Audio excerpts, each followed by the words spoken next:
Oh no, a ghost. Good thing we have the ghost hunter here today. Can I go back inside now? A guy on Facebook Marketplace was retiring from his ghost hunting career, and he put this up for sale.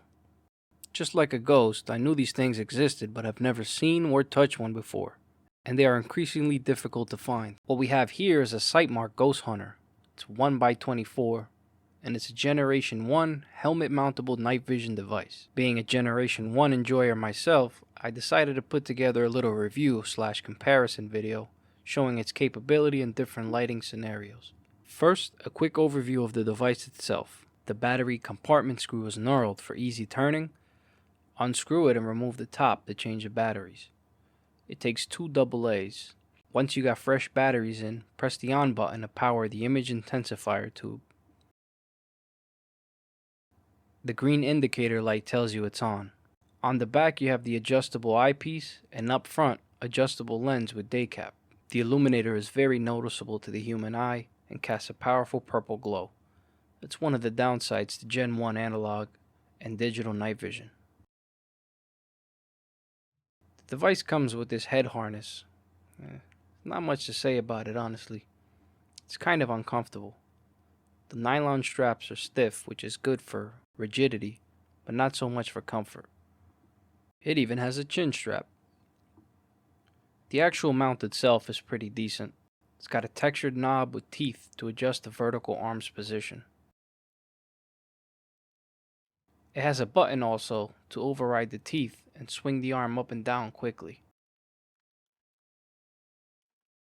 The J-arm style horizontal arm has a screw that connects right to the device's body. You can switch which eye the NVG sits on by switching the direction of the horizontal arm. It can be done pretty fast and easily, and the device can be mounted up or down depending on preference. Here's the bag it came in. It's uniquely triangle shaped. Nothing else in it but this lens cleaning cloth. The head strap is cool and all, but I really got this thing because I was excited for helmet mounted Gen 1. Every other Gen 1 device I've used has been handheld, and it's been magnified from 3 to 5 power. As you'll see in the comparison footage, it does afford you to be able to see in the dark, but it's got a major flaw. The biggest one in my opinion is the tiny eyepiece compared to a standard PVS-14. You have to cram it so close to your eye that your lashes touch the rubber when you blink. If you can get past that, for what it is, it works really well. It's a little longer than a PVS-14 and a little bulkier, yet it still feels slightly lighter, probably due to its plastic body composition. To put it on a helmet, I used the Noise Fighter's AX14 Pro. It's super light, it articulates for easier positioning whether stowed or deployed, and I could change eyes in seconds just by turning the arms to where I want them. Now onto the comparison footage.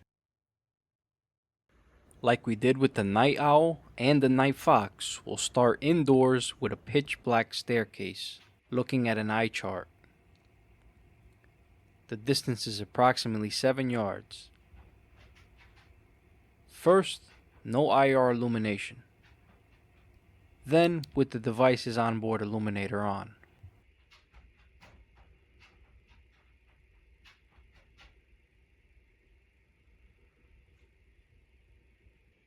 Next, some active aiming with the PEC 15 clone's laser. For the passive aiming footage I used this Windfire IR flashlight. Using the Ghost Hunter's onboard illuminator wouldn't work for passive aiming because it would reflect light off the red dot's glass you're trying to aim through.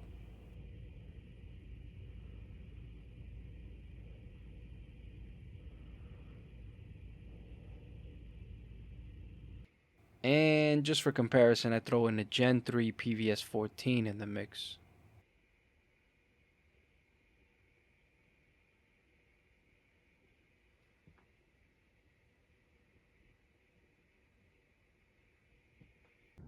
There's 0% illumination. Here's train tracks that goes on for miles. And that's the path of the wooded area we're going to be traveling into in a second. Here's the Gen 1 tube without any IR illumination.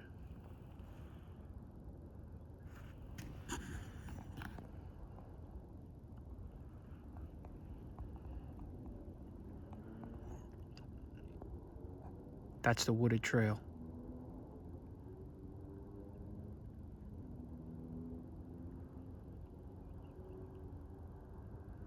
I'm going to turn on the IR illuminator now.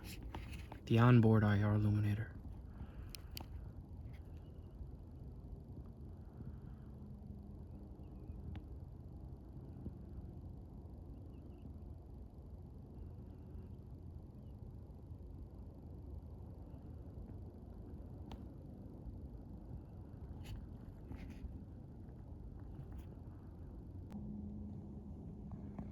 And here's the PVS 14s with no IR light.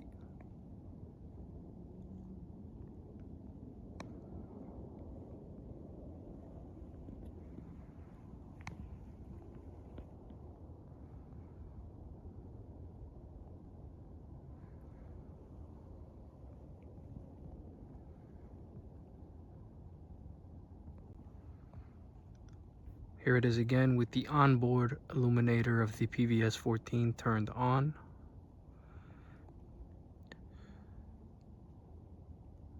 Manual gain is all the way up.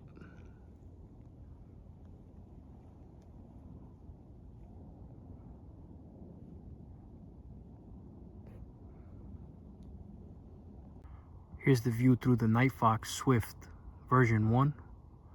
You can see with zero IR illumination, you can see nothing. But even on a full moon night, you can't see anything without IR illumination. Until about IR2, you can't see not 10 feet in front of you.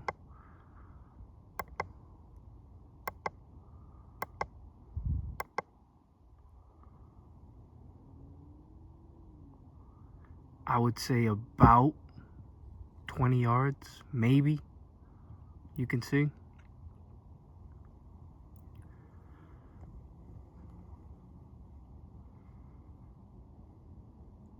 Yeah, about 20 yards. It's also very foggy.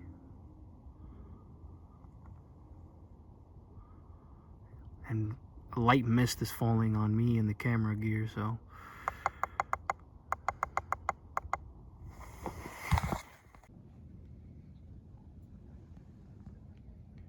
We're in front of a small creek here. With the human eye, you could just barely see the water and the snow. But it is very dark.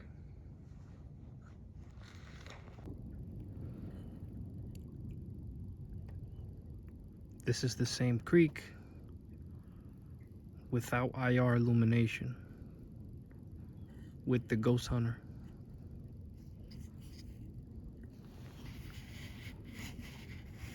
I'll turn the IR on.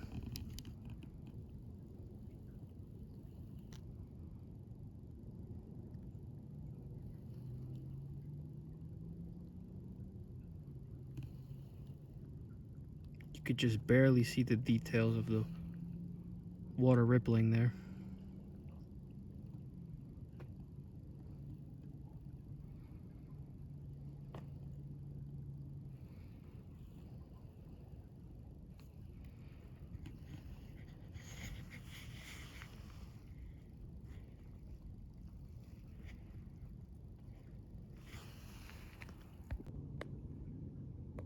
And now the Gen 3 PVS 14.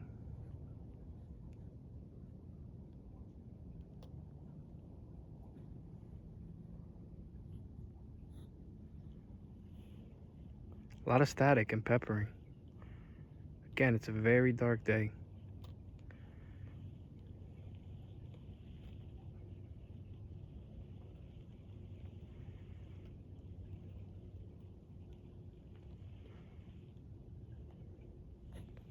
That was with the IR illuminator off. Now it's turned on. Not much of a difference. Manual gain is also all the way up.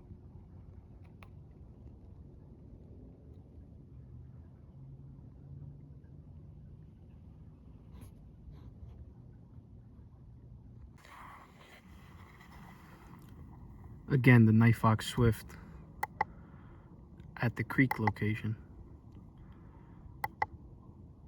At IR2, you see it starts picking up the mist.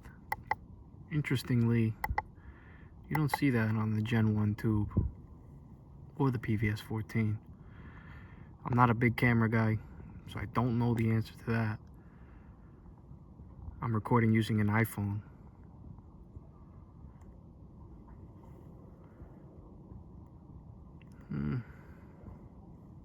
You can barely tell that's water.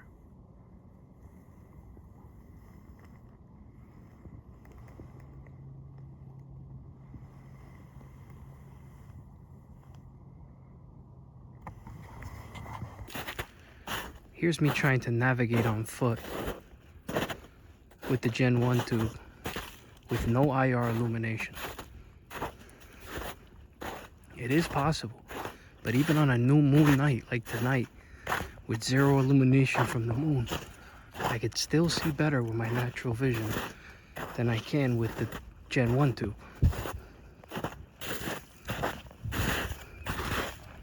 I'll turn on the IR. Now it's much brighter.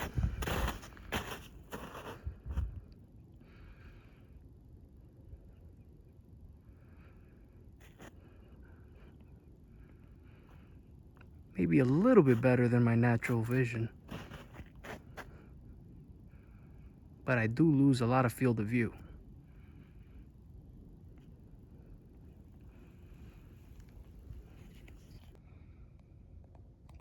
Yeah, the camera doesn't do a good job of picking up what my eyes can see. But this is that same trail I just showed with the Ghost Hunter.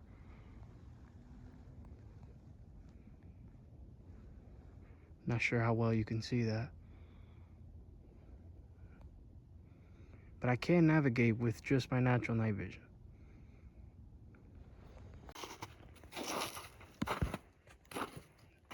Navigating with the PVS 14 is a breeze.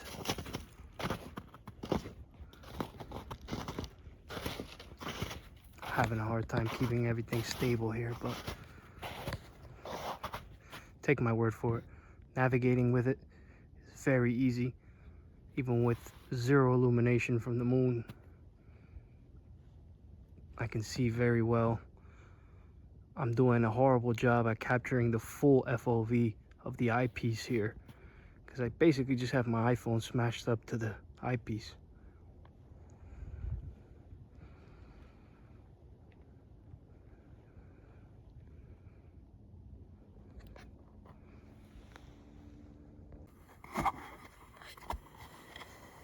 Here's the Nightfox Swift. Same trail. Again, zero IR, you don't see nothing. But even with IR1, you could at least see the trail you're walking.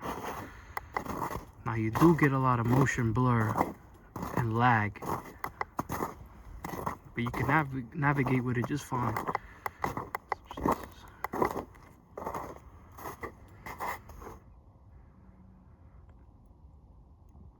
Again, very foggy.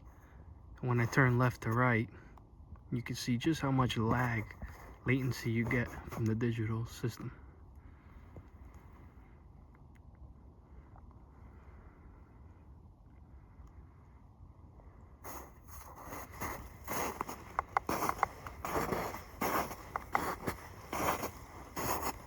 Perfectly doable.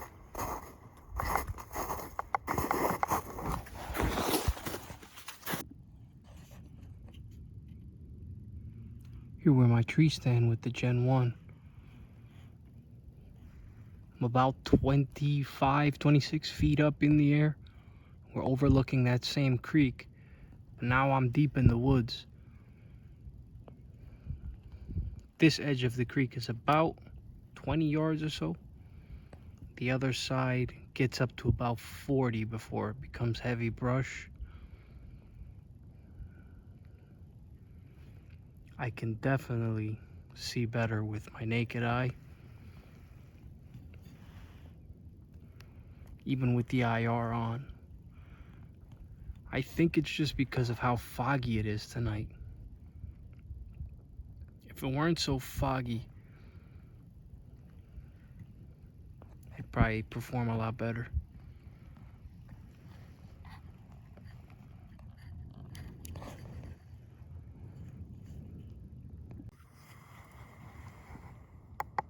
Alright, here's the Swift. Just on IR2 you can see across the creek, which you couldn't do with the Gen 1.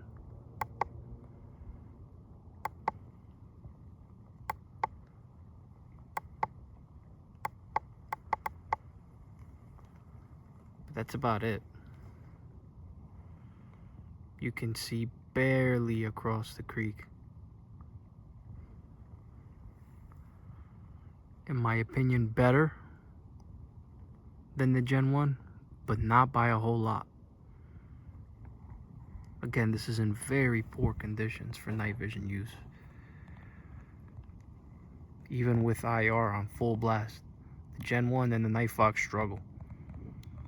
Let's see how the PVS 14 looks. Here's a trusty PVS 14. Again, I can't capture the full field of view with the iPhone.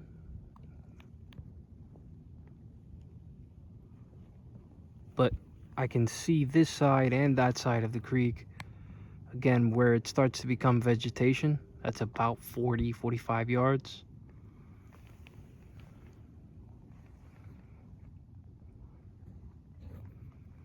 This is on max gain without IR illumination. There are my footprints coming in and around the tree stand.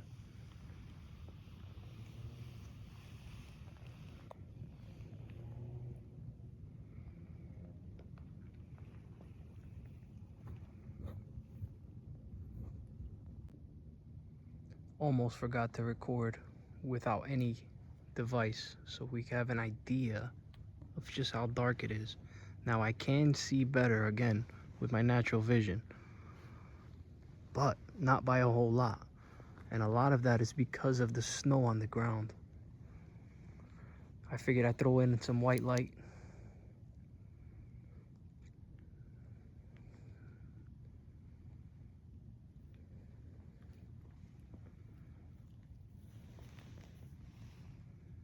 See just how nasty it is out here with the fog tonight. Focus the beam. You can see better with the PVS 14 than with the white light. You can see more detail across the creek anyways. So my footprints coming in.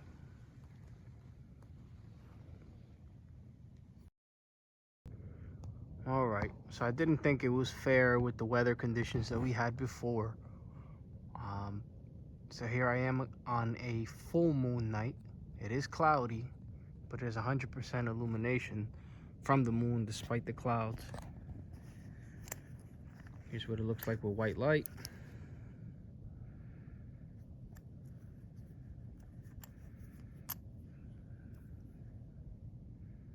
See no fog today. I'm gonna follow up with the GhostHunter. Here's the performance of the GhostHunter with no IR light.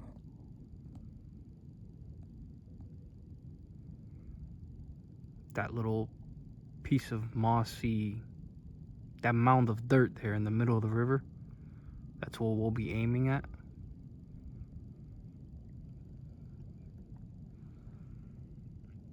You can actually see just a little bit better than the natural night vision without any IR light.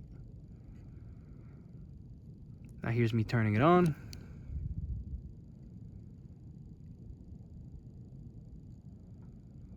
Doesn't help. It does not help tremendously.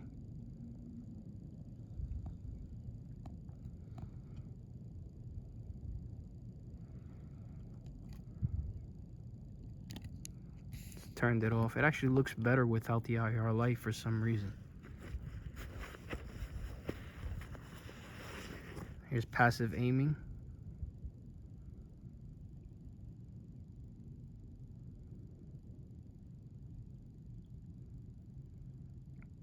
So we're looking through a hollow sun EPS, full size, aiming at the log. Absolutely doable.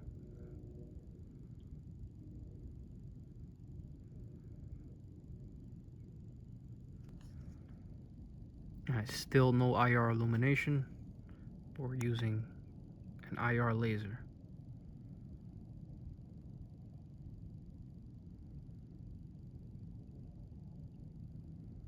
So yes, it is doable to active and passively aim with this thing. It's not great, but it's doable. In my humble opinion, with a full moon, without any IR light, it is slightly better. The Ghost Hunter, that is slightly better than your natural night vision.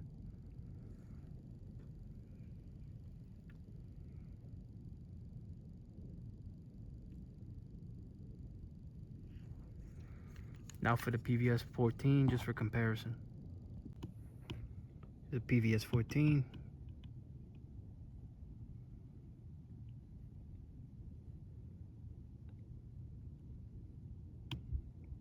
No IR illumination.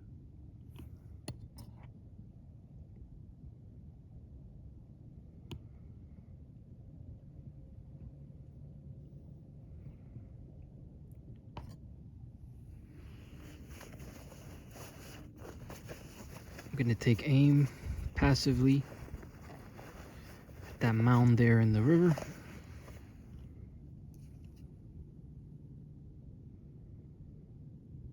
Dot brightness is a little too high, but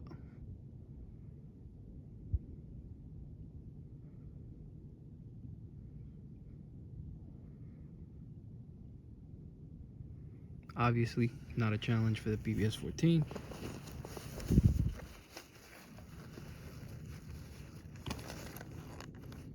And now with the IR laser.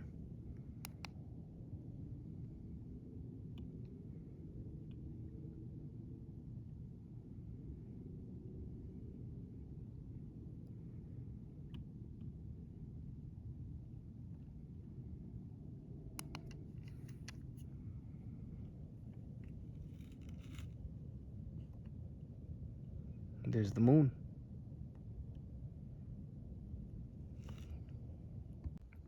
And I figured since I'm out here anyways, take some footage of the train tracks again on the full moon night.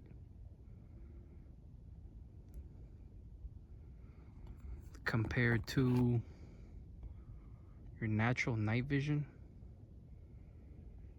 I would say the Sightmark is slightly better. Now again, it's a full moon, but there's some cloud cover. Maybe if it was no cloud cover, natural night vision would win it over. But in open terrain like this, I would say they're about equal. Maybe the slight edge goes to the Ghost Hunter. But if you're inside of a canopy without any leaves, the Sightmark definitely wins. Not by a lot, but it wins.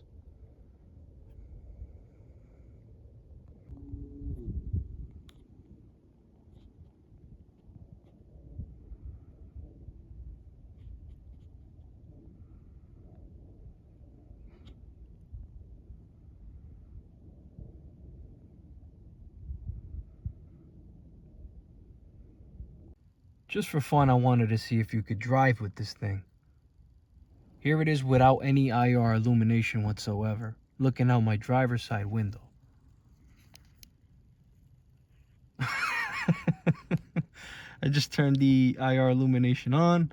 I got my dog outside because he's so excited. He's making a lot of noise and I can't record. So interestingly enough, when that's my driver's side mirror, when I look or try to look through the windshield, the IR light does not penetrate through the windshield. So what if you have a light bar, right? You have a light bar. Now I'm still looking outside the windshield, but I'm shining a flashlight outside to illuminate my path. And barely get any, it doesn't pick up the light through the glass. Now, if I stick the device outside the window, it picks it up no problem. As we know, Gen 1 is very heavily dependent on IR light. So this is going to be a no for driving with Gen 1 night vision. Today is a couple days after the new moon that I filmed the other footage in. It's about 15% illumination. He just looks so funny. 15% illumination and it's cloudy night. So again, it's not ideal conditions, but I like to test it in good conditions and bad conditions. And if it doesn't perform decent in the bad, I don't know. I wouldn't drive with this, that's for sure. He's about maybe 20 yards away now.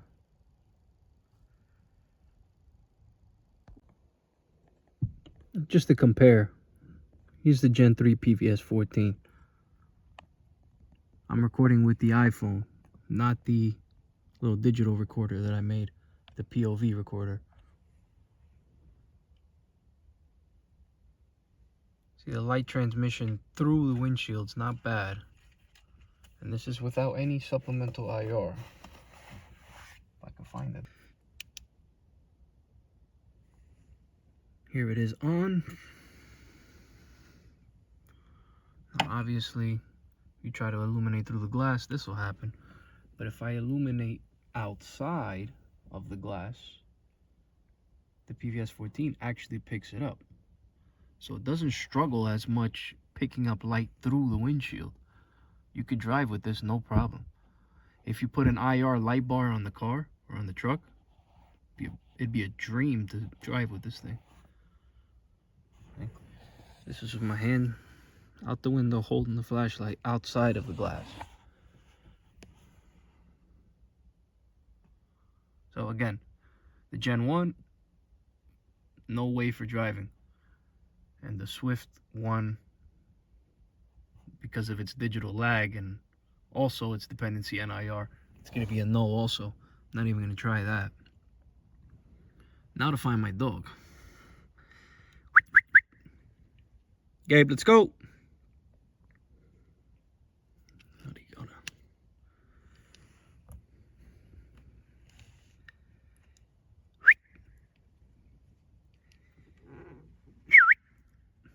Now leave you.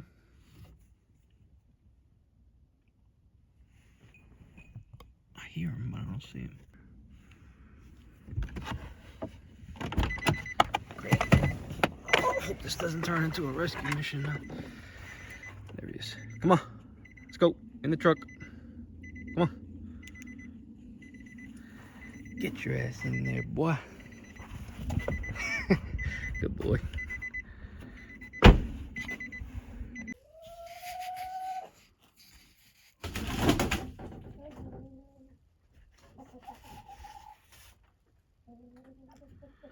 In conclusion, this thing is awesome. It's a shame they stopped making them because I think they're really cool. They made a binocular version also, which maybe I'll get my hands on someday. Gen 1 gets a lot of hate because it's not the latest and greatest. While I wouldn't trust these for professional use, they're phenomenal for just having fun, whether it be hiking, hunting, or airsoft. Or even just range time under nods.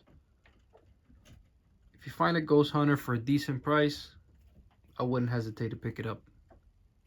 If you made it to the end, thanks for watching. More night vision and thermal content to come. Maybe some fishing when it gets warmer. Subscribe if you're interested in seeing that. Comment below with any questions. May God bless you.